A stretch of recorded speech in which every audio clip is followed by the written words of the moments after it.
Are you busy؟ هل أنت مشغول؟ Are you learning English now؟ هل أنت تتعلم اللغة الإنجليزية الآن؟ إذا كما نلاحظ أننا قمنا بطرح السؤال باستعمال are you وليس do you. لماذا؟ لأن الجملتين التاليتين أصلهما هو على سبيل المثال الجملة التالية بالنسبة ل are you busy فهي you are busy، فقد قمنا بعكس الverb to be هنا لنقوم بطرح السؤال. إذا فهنا نلاحظ تواجد يعني لفعل الكينونة أو الverb to be في الجملة. كذلك نفس الشيء بالنسبة للجملة التالية فهي you are learning English now، يعني أصل الجملة، لكن هناك فقط يعني على صيغة سؤال.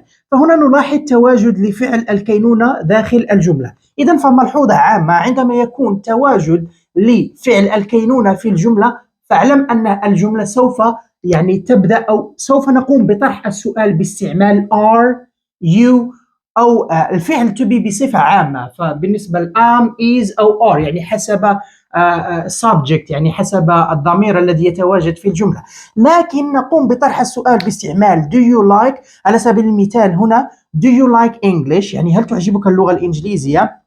فبالتالي هنا ليس هناك أي تواجد لفعل الكينونة، بل عندنا يعني فعل رئيسي في الجملة. فملحوظة عامة عندما لا يكون تواجد لفعل الكينونة في الجملة فإننا نستعمل do you، وعندما يكون تواجد فعل الكينونة أو verb to be فإننا نقوم بطرح السؤال باستعمال are you أو is أو am إلى غير ذلك.